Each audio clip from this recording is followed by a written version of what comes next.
What are some common item creation attributes that suppliers often struggle with?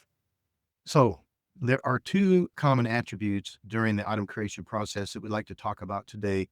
Those two attributes are where item type and warehouse alignment code. Most suppliers struggle with those answers and those choices, and they can be important in the supply chain and replenishment process. So let's look at item type first. While there are several types, we're going to stick with these two most common ones. The first one is 03 promotional. If you have an item that is going into season and it's a limited buy or a short season or one time buy, 03 is often the right choice. Also, if you're doing a shipper where you send in they usually call a PEQ, those are often promotionals as well. So limited season, choose 03 promotional.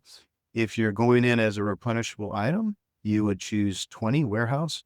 And honestly, 20 warehouse is a very common choice. That would be the choice if you have a replenishable item. Next, let's look at warehouse alignment code.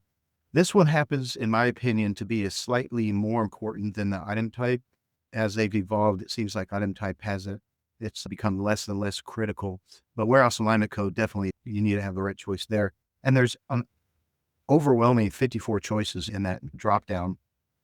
We're going to talk about the two choices that are most common in the ambient network. If you're in the perishable network, you will need to choose a perishable option, but for the sake of simplicity, we're just going to stick with the ambient network, which is the most common for most suppliers. So those two choices are AS assembly and WH warehouse. And you notice you can relate that back to the item type. We had type 20 warehouse. We also have warehouse alignment code of WH warehouse.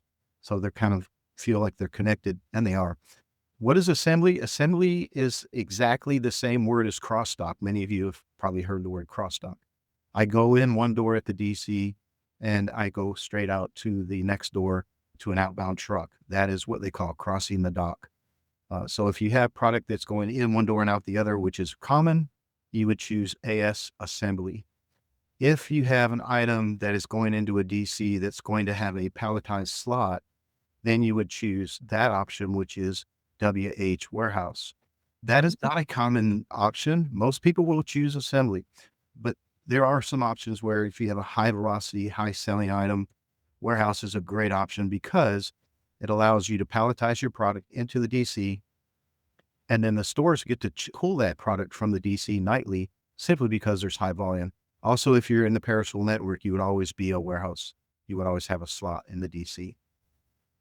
So with that said, that gives you some options to make some choices. However, if you ever are in doubt, my recommendation is to reach out to your RM and just simply ask them, building the item, I have some choices here.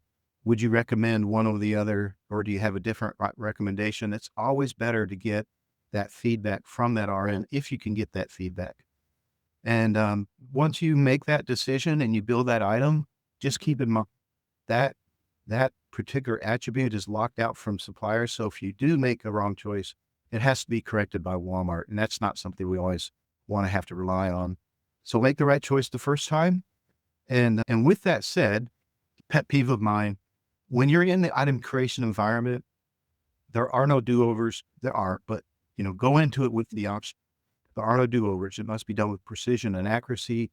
If you are trying to build an item and someone says, "Oh, we'll fix that later," if you do have the luxury of pushing back on that, I would do so simply because you want it to be done right the first time.